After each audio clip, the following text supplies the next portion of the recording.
प्रिय विद्यार्थियों, स्वागत है एटम क्लासेज के यूट्यूब चैनल में। फिर से अपन लेके आए हैं वीड साइंस का पार्ट 2। जो पार्ट फर्स्ट कंप्लीट हुआ था उसमें क्या क्या था? उसमें था वीड की परिभाषा, वीड के बारे में, वीड के लाभ, वीड की हानि और खरपतवारों का वर्गीकरण। अब अपन क्या करेंगे, इनका खात्मा करेंगे।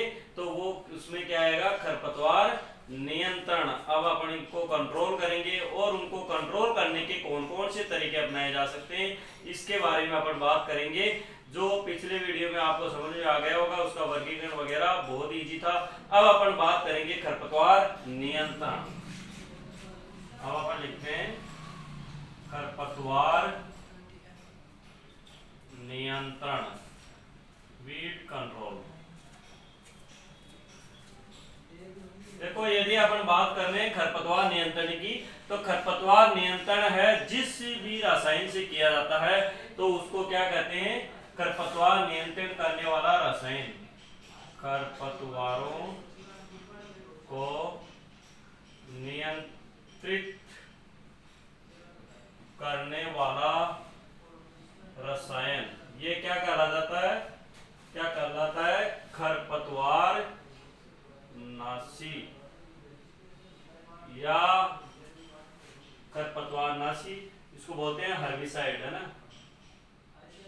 हर्बिसाइड या वेडिसाइड, है ना? खरपतवार नाशी या फिर शाकनाशी। ठीक है, तो इस प्रकार से जो ये रसायनों का प्रयोग किया जाता है उनको खरपतवार नाशी या शाकनाशी कहते हैं दोस्तों।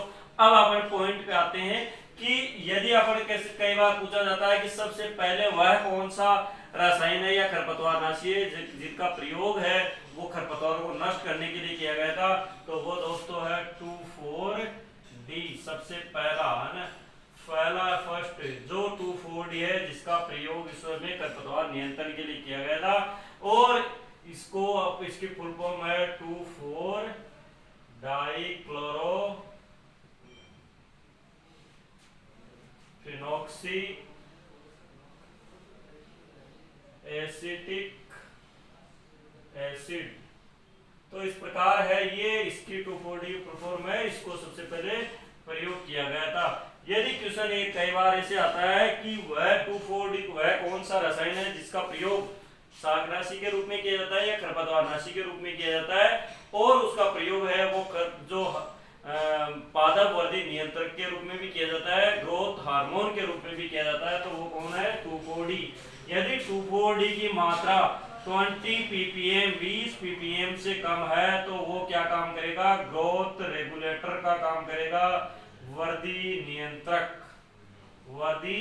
नियंत्रक का काम करेगा। यदि इसकी रेट 20 ppm से या 20 ppm से ज्यादा अपन इसका स्प्रे कर रहे हैं, इसकी सांद्रता है, तो वो क्या काम करेगा? खरपतवार नाशी के काम करेगा, खरपतवारों को नष्ट करने का काम करेगा। ठीक है, खरपतवार नाशी का काम करेगा। अब अपन वर्गीकरण में आते हैं। वो पहला है, वो वर्गीकरण है यांत्रिक व भौतिक नियंत्रण। मतलब किसी भी यंत्रों द्वारा या किसी भी भौतिक उपायों द्वारा वो खरपतवारों का नियंत्रण करना।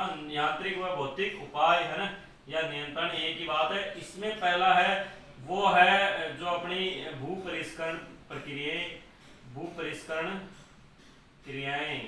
ठीक है, देखो भूपरिष्करण क्रियाएं हैं वो सामान्यतः है खरपतवार को कैसे नियंत्रित करती है, समझ लेने वाली बात है। ज्यादा कोई डिटेल में ज्यादा कुछ आपको पॉइंट याद करने। कई बार क्वेश्चन ऐसे आता है, निम्न में से वह उपाय बताइए जो भौतिक व यांत्रिक है, या निम्न में से वह उपाय बताइए जो जैविक है, या निम्न में से वह उपाय बताइए जो जैविक नहीं है या यांत्रिक या भौतिक नहीं है। तो इसमें पहला जैसे है भूपरिष्करण। भूपरिष्करण में क्या होता है कि जैसे अपन क्या करते हैं कि जो गर्मियों की गहरी जुताई करते हैं तो जितने भी वीड है या उनके सीड है वो ऊपर की ओर आकर के और हाई टेम्परेचर पे स्टोर हो जाते हैं, मर जाते हैं, और उस जो वनस्पति है, जो वीड है, वो वैसे किल हो जाते हैं, या अपन बार बार जुताई क्रियाएं करने से भी वो वीड है वो खत्म हो जाते हैं। तो इस प्रकार की जो क्रियाएं करके नियंत्रित करते हैं वो किसमें आते हैं? यांत्रिक व भौतिक नियंत्रण में। उसमें कौन सा है? भूपरिष्करण क्रिया। ठीक है, अब उसके बाद में अपन बात करेंगे दूसरा है निराई गुड़ाई। निराई गुड़ाई ठीक है। देखो निराई गुड़ाई है वो सबसे अच्छी मेथड है ना, सबसे अच्छा व उपयोगी एवं पुरानी विधि है। ठीक है, ये जो निराई और गुड़ाई है सबसे अच्छी और उपयोगी और सबसे पुरानी विधि है। क्यों? निराई गुड़ाई में क्या होता है, निराई और गुड़ाई, निनाण करना है ना, मतलब हटाना, निराई करना, और गुड़ाई मतलब जो डेलों को है गुड़ाना अपन किसी भी यंत्र की सहायता से। तो निराई गुड़ाई में क्या होता है कि एक तो है खरपतवार नियंत्रण होता है, और इसके साथ साथ क्या होता है, मृदा में वायु संचार भी बढ़ता है, और इसके अलावा और क्या होता है, नमी का संरक्षण भी बना रहता है। तो इस प्रकार इसके 3-4 लाभ है, और इससे क्या है कि 100% है वो खरपतवार नियंत्रित किया जा सकता है, या अपन कहे कि खरपतवार का उन्मूलन करने के लिए सबसे बेस्ट मेथड है निराई और गुड़ाई। ठीक है, लेकिन इसमें क्या होता है कि इसमें टाइम ज्यादा लगता है, लेकिन इससे क्या है कि पूरी तरह खरपतवार है वो नष्ट किया जा सकता है इस विधि से। अब इसके बाद में अपन बात करते हैं वो है चेनिंग। देखो इसमें क्या होता है कि जैसे जंगली धान है ना, जलकुंभी है, जलकुंभी है। तो जलकुंभी क्या है कि जो नहर है उनकी जो चैनल है, जो नहर के चैनल है उनके अंदर ग्रो हो जाती है और फैल जाती है चारों तरफ। तो क्या है कि पानी के कटाव को रोकती है। तो अपन क्या करते हैं कि चेन लेते हैं, तो ये नहर के इस तरफ एक जना पकड़ लेता है और एक कोई भी पर्सन है वो इस तरफ पकड़ लेता है, और ऐसे खींचते हैं तो वो चेन के लिपटते हुए और वो खरपतवार है धीरे धीरे बाहर आती है। तो इस प्रकार अपन चेनिंग मेथड से अपन क्या करते हैं, इसका नियंत्रित कर सकते हैं। अब उसके बाद में है बर्निंग,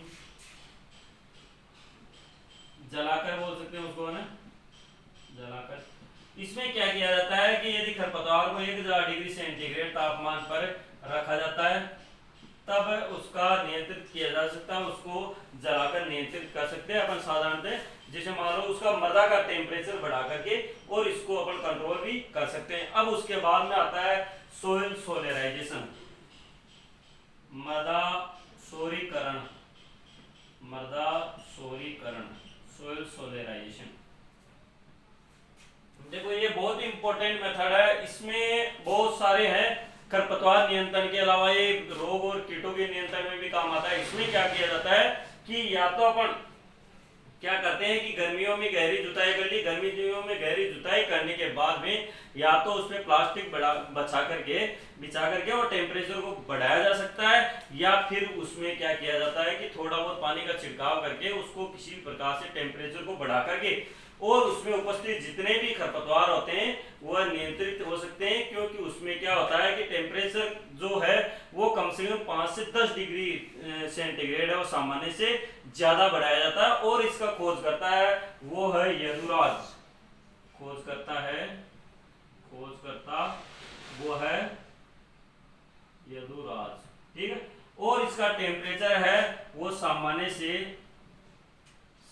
से 5 से 10 डिग्री सेंटीग्रेड है वो बढ़ा करके और इसका कंट्रोल किया जाता है। तो इसको बोलते हैं मृदा सोरीकरण। इससे क्या होता है, इसके लाभ यदि कहीं पूछे जाते हैं तो आपको इतना ध्यान रखना, इसके लाभ है वो है खरपतवार नियंत्रण में, इसके लाभ है रोग व कीटों के नियंत्रण में भी इसको काम में लिया जाता है। तो इस प्रकार इसके 2-3 लाभ है वो आपको ध्यान में रखना। अब इसके बाद में यदि अपन बात करते हैं कि मृदा सोरीकरण से वो सभी खरपतवार को नियंत्रित कर सकते हैं, लेकिन किसको नहीं कर सकते, अपन मोसे को नहीं कर सकते। मोसा है ना, उस प्रकार अपन मोसे को कंट्रोल नहीं कर सकते। कहने का मतलब क्या है, मोसे का मतलब क्या है, मो यानी मोथा को नियंत्रित नहीं किया जाता है, और से यानी सेंजी, जो पीली सेंजी आती है उन दोनों को नियंत्रित नहीं किया जा सकता, किससे, मृदा सोरीकरण से। तो इस प्रकार आपको ये याद रखना है। अब इसके अलावा है वो अगला पॉइंट है वो है मल्चिंग, पलवार बोलते हैं जिसको हिंदी में मल्चिंग, हिंदी में पलवार कहते हैं और इंग्लिश में बोलते हैं उसको मल्चिंग। तो इसमें क्या किया जाता है कि यदि अपन किसी भी अवशेष से या फिर पॉलीथीन वगैरह से मृदा को क्या है ढक दिया जाता है, और ढकने के बाद में क्या होता है कि उसका टेम्परेचर बढ़ता है। और टेम्परेचर बढ़ने के अलावा क्या होता है कि जो पौधे हैं, जो खरपतवार है, उनको प्रकाश संश्लेषण के लिए लाइट नहीं मिल पाती है, और लाइट नहीं मिल पाने से वो ऑटोमेटिकली नियंत्रित हो जाते हैं। तो मल्चिंग और पलवार है वो इस तरह नियंत्रित करती है। तो ये है भौतिक व यांत्रिक उपाय जो समझ में आ गए होंगे। अब इसके अलावा अपन बात करेंगे जो दूसरे उपाय है, वो है इसके अलावा अपने जो सस्य क्रियाएं उपाय है, जो अपन सस्य क्रियाएं करके वो खरपतवारों को नियंत्रित कर सकते हैं। अब सस्य क्रियाएं हैं वो कौन कौन सी कर सकते हैं, उसके बारे में अपन बात करेंगे। जैसे दूसरा पॉइंट है वो है सस्य क्रियाएं करके नियंत्रण करना। ठीक है, सस्य क्रियाओं में पहला है वो है फसल चक्र, है ना, क्रॉप रोटेशन, फसल चक्र। तो क्या होता है कि फसल चक्र अति आवश्यक है। आपने जब पढ़ा होगा, यदि उत्पादन बढ़ाना होता है तो भी उसमें फसल चक्र आवश्यक है, और यदि खरपतवार नियंत्रित करना होता है तो भी फसल चक्र अति आवश्यक है। यदि अपन बात करते हैं किसकी, गेहूं में गेहूंसा, है ना, गेहूं में गेहूंसा। गेहूंसा क्या है, गेहूं का मामा, गुल्ली डंडा, फेलेरिस माइनर और नकलची खरपतवार है गेहूं का। तो इसको नियंत्रित करने के लिए, इसको नियंत्रण करने के लिए अपन क्या करते हैं, यदि उस जगह, यदि उस खेत पे यदि पिछली बार गेहूं उगाया हुआ है और वहां गेहूंसा हो रखा है, तो उस जगह अपन क्या करते हैं, बरसीम या जई लगाते हैं। यदि उस जगह अपन ने बरसीम या जई लगाई है तो इसका नियंत्रित किया जा सकता है। गेहूंसा को अपन कंट्रोल फसल चक्र से इस प्रकार कर सकते हैं। अब उसके बाद में दूसरा है वो है बीज दर। बीज दर, अब बीज दर से कैसे कंट्रोल होता है, यदि अपन सामान्य बीज दर है, जितनी अपनी जो फसल की बीज दर दे रखी है, यदि उससे थोड़ी बहुत अपनी फसल जो बीज दर है वो ज्यादा रहेगी, तो होगा क्या कि प्लांट है वो ग्रोथ करके, और जो फसल है वो ग्रोथ करके उसकी बढ़वार हो जाएगी। और जो खरपतवार है, जो बाद में उगे हुए खरपतवार है, उनको क्या है, प्रकाश संश्लेषण के लिए लाइट नहीं मिलेगी, और प्रकाश नहीं मिलने के कारण से वो अपनी ग्रोथ नहीं कर पाएंगे, या उनको वो जो हवा है वो इजीली नहीं मिल पाएगी, और इससे वो वृद्धि नहीं कर पाएंगे और ऑटोमेटिकली कंट्रोल हो जाएंगे। अब उसके बाद में अपन बात करते हैं, वो तीसरा है वो है रासायनिक नियंत्रण। रासायनिक नियंत्रण, रासायनिक नियंत्रण वो आपने पहले भी पहले वाली लाइन, पिछली स्लाइड में आपने देखा होगा कि रसायनों द्वारा खरपतवारों का नियंत्रण करना क्या है, हर्बिसाइड है ना, खरपतवारनाशी बोल सकते हैं उसको, या शाकनाशी बोल सकते हैं, हर्बिसाइड या वीडिसाइड कह सकते हैं। और इसके वर्गीकरण में है वो जो रसायनों का वर्गीकरण है, उसमें पहला है वर्णात्मक, वर्णात्मक शाकनाशी, वर्णात्मक शाकनाशी। सिलेक्टिव हर्बिसाइड है वो कौन कौन से हैं, उसके बारे में अपन परिभाषा ही बात करते हैं। तो परिभाषा क्या है कि वह जो शाकनाशी या वह हर्बिसाइड, वह खरपतवारनाशी जिसका प्रयोग करने पर, जिसका प्रयोग करने पर जो निश्चित है पौधा है उसी को खत्म करता है, वो सिलेक्टिव हर्बिसाइड कहलाता है। कहने का मतलब वो सिलेक्ट करके मारता है, चुनाव करके मारता है, जिसको जैसे अपन बात करते हैं कि गेहूं की फसल में यदि गेहूंसा को नियंत्रित करना होता है तो आइसोप्रोट्यूरोन का यूज करते हैं। तो आइसोप्रोट्यूरोन क्या है कि यदि अपन स्प्रे करते हैं गेहूं की फसल में, तो आइसोप्रोट्यूरोन क्या है, केवल गेहूंसा को ही मारेगा, इसलिए वो क्या है, केवल चुनाव करके ही उस खरपतवार को खत्म करता है। तो वो क्या है, एक तरह का सिलेक्टिव हर्बिसाइड है। और इस सिलेक्टिव हर्बिसाइड के एग्जांपल है, एग्जांपल इंपॉर्टेंट है, वो ध्यान में रखने, आपको पहले ही बताया है कि वीडियो में सबसे ज्यादा इंपॉर्टेंट ही एग्जांपल है। जैसे 2,4-D है, और इसके अलावा है आइसोप्रोट्यूरोन है ना। तो जैसे 2,4-D आइसोप्रोट्यूरोन है, तो इस प्रकार के जो शाकनाशी है वो क्या है, एक तरह के वर्णात्मक शाकनाशी है। और इसके अलावा जैसे एट्राजीन भी है, एट्राजीन, ठीक है। अब उसके बाद में अपन दूसरा जो क्लासिफिकेशन की बात करेंगे वो है अवर्णात्मक,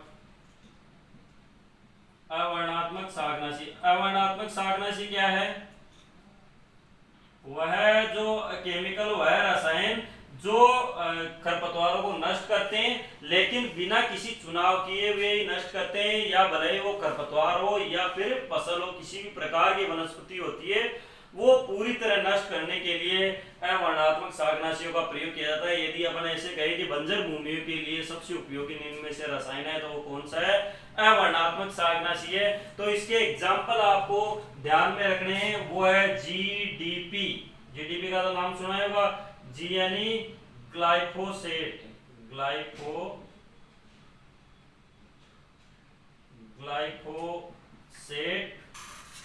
इसके अलावा डी का मतलब है डाइक्वाट,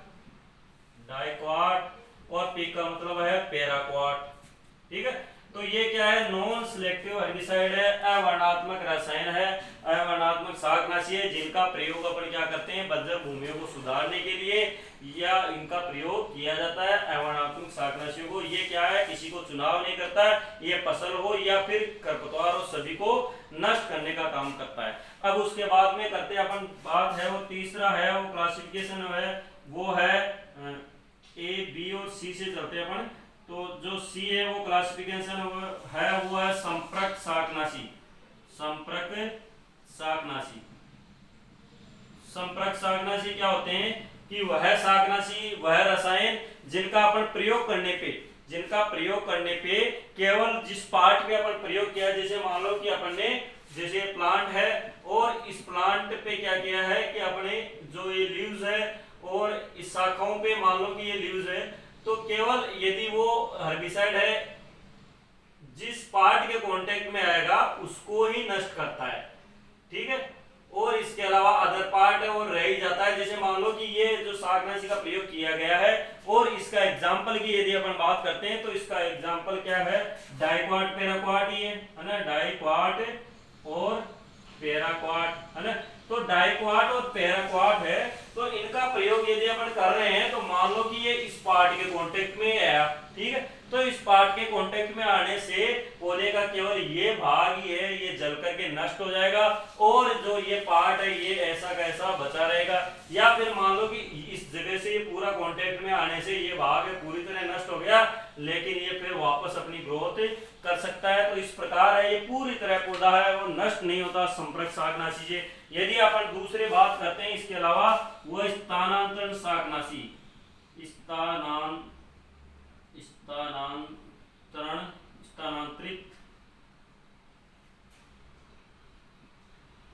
शाकनाशी। तो स्थानांतरित शाकनाशी के क्या होता है कि यदि पौधे का कोई भी भाग हो, जैसे मान लो ये इस पे स्प्रे किया है अपन ने, तो इसके भाग से इस पे कांटेक्ट में आकर के और पौधे के सभी जगह फैल जाता है। ठीक है, इससे क्या होता है कि जो पौधे की जो जड़ों का पार्ट है या अंडरग्राउंड कोई भी खरपतवार है जिससे वो ग्रोथ करता है खरपतवार, तो वो भी पूरी तरह नष्ट हो जाता है। इसलिए यदि अपन बात करें कि सबसे प्रभावी मेथड है उसमें है स्थानांतरण शाकनाशी है, वो सबसे ज्यादा प्रभावी है। और इसके एग्जाम्पल की बात करते हैं तो इसके एग्जाम्पल में है वो है 2,4-D,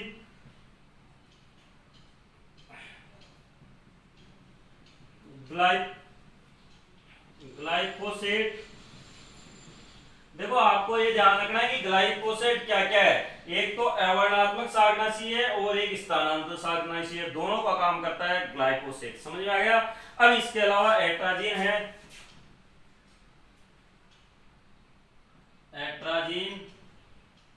और इसके अलावा है पेंडामिथेलिन।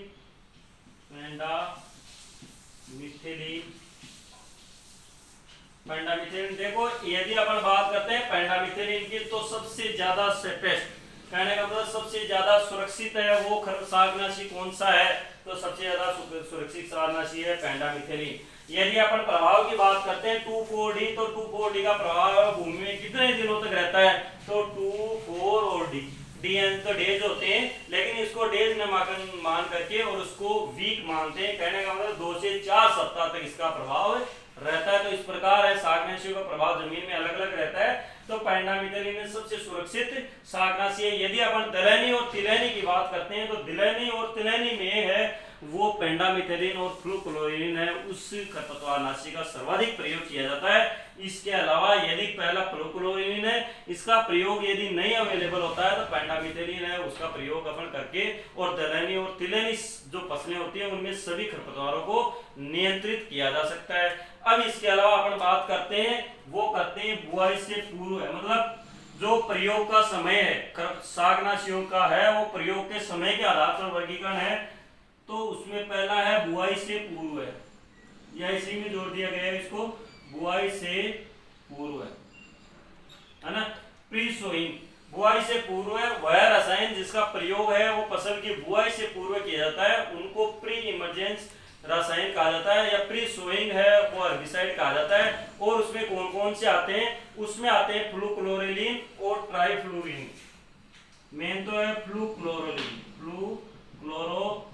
तो फ्लूक्लोरिलीन है वो इंपॉर्टेंट है, ये पूछा भी गया है कि फ्लूक्लोरिलीन निम्न में से किस समय के आधार पर वर्गीकरण में आते हैं। अब उसके बाद में है वो जी है, वो है बुआई से पूर्व है, बुआई के बाद वह अंकुरण से पूर्व है, वह अंकुरण से पूर्व है। तो इसमें क्या होता है कि इसमें वह रसायन आते हैं या वह शाकनाशी आते हैं जिनका प्रयोग अपन बुआई के बाद करते हैं और अंकुरण से जस्ट पहले करते हैं। जो बुआई के बाद से लेकर अंकुरण होता है उसके बीच में टाइम होता है 5-6 दिन का, या अलग अलग फसल का अलग अलग टाइम होता है, तो उनके बीच में अपन इनका प्रयोग कर सकते हैं। जैसे अपन बात करते हैं एग्जाम्पल की, तो एग्जाम्पल है वो है पेंडामिथेलिन, इसके अलावा है वो है एलाक्लोर, इसके अलावा है एट्राजीन।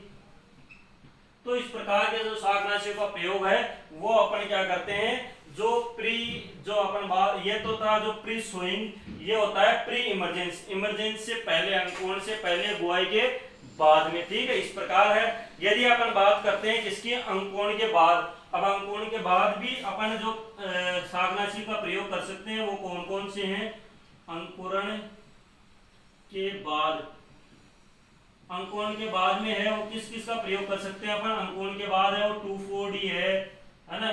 इसके अलावा है आइसोप्रोट्यूरोन है, तो इनका प्रयोग है वो अपन कब कर सकते हैं, बुआई के बाद में कर सकते हैं, खड़ी फसल में कर सकते हैं। तो खड़ी फसल में यदि खरपतवार का नियंत्रण करना होता है तो इनका प्रयोग करते हैं। यदि अपन कई बार बात करते हैं चौड़ी पत्ती वाले की, तो चौड़ी पत्ती के जो खरपतवार, चौड़ी पत्ती वाले खरपतवार होता है उनको नियंत्रित करने के लिए 2,4-D का प्रयोग ही किया जाता है, ठीक है। अब इसके बाद में जैसे अपन बात करते हैं वो लास्ट है,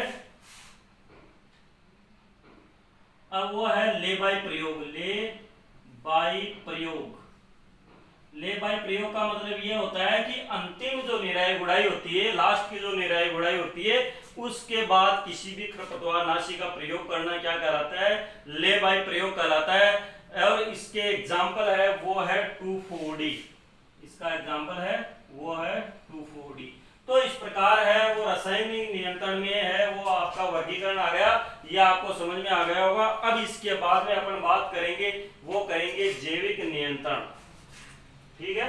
अब अपना जो पहला था वो तो था जो भौतिक व यांत्रिक नियंत्रण, दूसरा था वो सस्य क्रियाओं द्वारा नियंत्रण, और तीसरा था वो था रासायनिक नियंत्रण। अब चौथा खरपतवार नियंत्रण करेंगे, वो किसके द्वारा करेंगे, जीवों द्वारा करेंगे, बायोलॉजिकल कंट्रोल करेंगे उनका, तो उसको बोलते हैं जैविक नियंत्रण। और जैविक नियंत्रण में क्या आता है कि कोई भी कवक या कोई भी जीवाणु या कोई भी कीट होता है जो उस खरपतवार को खाता है विशेषकर,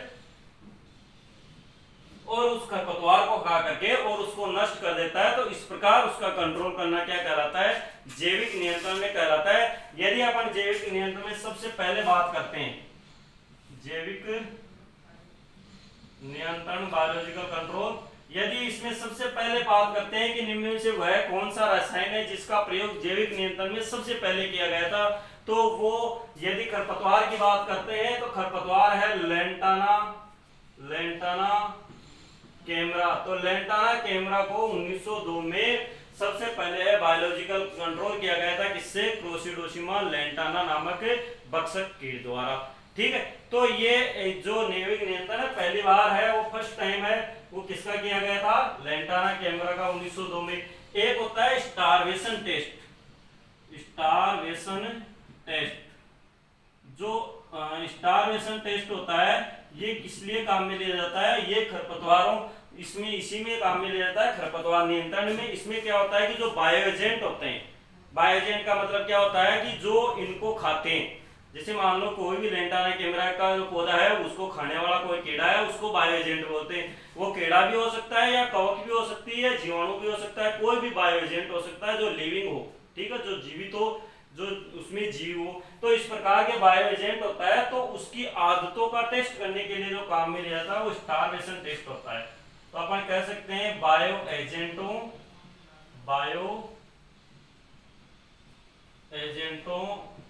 की आदतों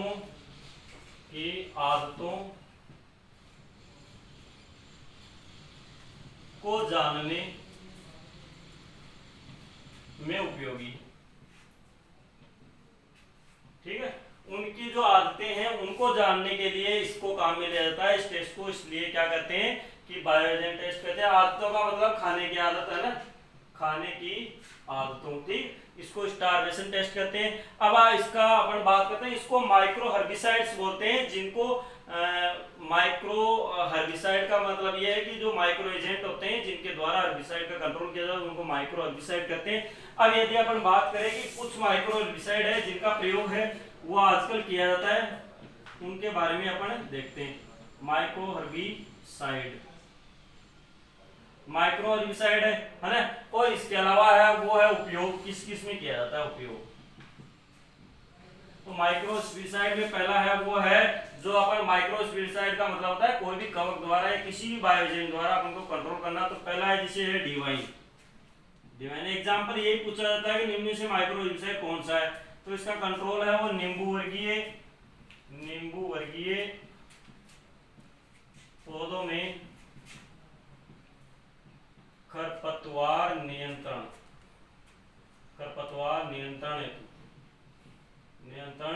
हेतु, ठीक है।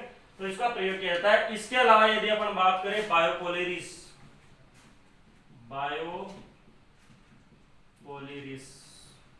देखो बायोपोलेरिस का प्रयोग किया जाता है जोहानसन घास है ना, जिसको बरू बोलते हैं, बरू घास। तो इस प्रकार की जो घास होती है उसका प्रयोग करने के लिए, उसको नियंत्रित करने के लिए अपन बायोपोलेरिस का प्रयोग करते हैं। और इसके अलावा अपन बात करते हैं यदि कोलेगो या कोलेगो, ठीक है। तो कोलेगो है वो किसके लिए नियंत्रित करने के लिए बायो हर्बिसाइड है वो काम आता है। तो उसके लिए ये आता है केवल धान में, जो धान के जो खरपतवार होते हैं, धान में खरपतवार नियंत्रण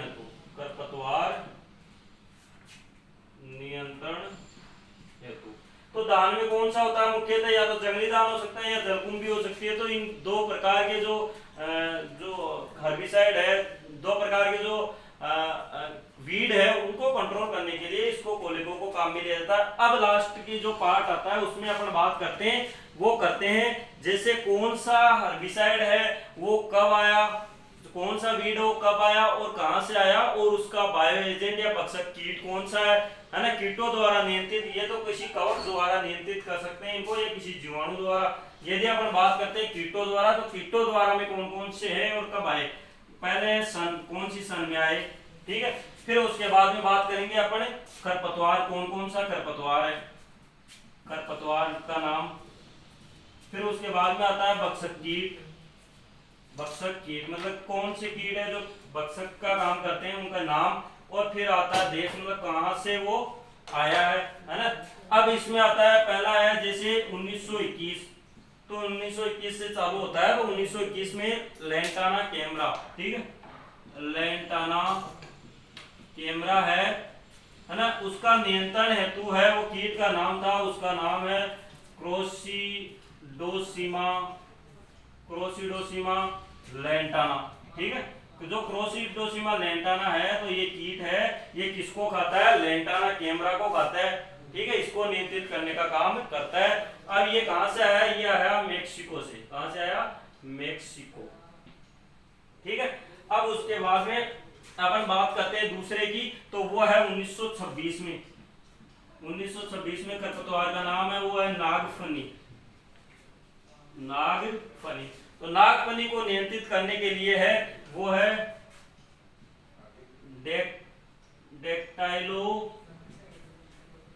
ओपियंस, डेक्टाइलोपियंस, ठीक है।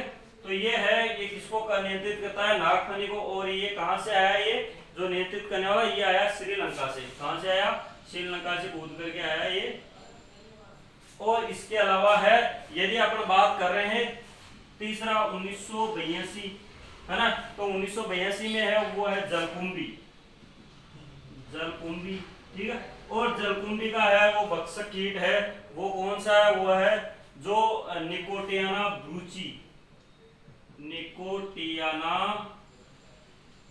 ब्रूची, निकोटियाना ब्रूची है जो भक्षक कीट का काम करता है। और ये भी कहां से आया, ये आया मेक्सिको, है ना, या यूएसए, है ना। तो मेक्सिको और यूएसए से आया जो इसका कंट्रोल करता है। अब उसके बाद में लास्ट है वो 1983 में जो है गाजर घास, जो गाजर घास है पार्थेनियम स्टेलिफॉर्मिस और कांग्रेस घास भी कहते हैं। इस गाजर घास के कंट्रोल के लिए जाइकोग्रामा, जाइकोग्रामा बाइक्लोराटा, ठीक है, जाइकोग्रामा बाइक्लोराटा। और ये कहां से आया, ये आया मेक्सिको से, ठीक है। तो इस प्रकार है इनका नियंत्रण के जो कीट भी है और जो कवक भी है। तो इस प्रकार के जो नियंत्रण है वो आप स्क्रीनशॉट ले सकते हो। यदि अपन जलकुंभी की बात करते हैं, देखो जलकुंभी है ना, इसको क्या करते हैं अपन, फिशरमैन वीड भी कहते हैं इसको। इसको क्या कहते हैं, फिशरमैन वीड, या इसको बोलते हैं अपन बंगाल का आतंक, बंगाल का आतंक। तो यहाँ वहां ये सर्वाधिक है वो होता है, इसलिए इसका अन्य नाम ये। तो इस प्रकार इसका स्क्रीनशॉट ले सकते हो। ये अपने वीड का पार्ट है, ये चैप्टर है, ये कंप्लीट हो गया दोस्तों। मेन चीज ये आपको बताई जा रही है, एक्स्ट्रा कुछ भी नहीं है। आपको इतना ध्यान रखना है कि कई डेफिनेशन है वो लिख नहीं पा रहे हैं, तो आपके जो बोलने के वर्ड है उनको ध्यान में करते हैं, उस डेफिनेशन को नोट डाउन करें और उसको याद करें और उसको समझे, ठीक है। याद नहीं करना, उसको समझना है। ये वीड का चैप्टर है वो कंप्लीट हो गया है, बहुत इजी चैप्टर है, आप समझोगे तो। और अब अपन लेके आएंगे जो अगले वीडियो में नेक्स्ट चैप्टर। इसके लिए आप हमारा जो YouTube चैनल है वो देखते रहिए। बहुत थैंक यू वेरी मच, बहुत बहुत धन्यवाद आपको ये जो वीडियो देखने के लिए। थैंक यू वेरी मच दोस्तों। अब अगले वीडियो के लिए बने रहे एटम क्लासेज के YouTube चैनल पर। Okay, thank you very much.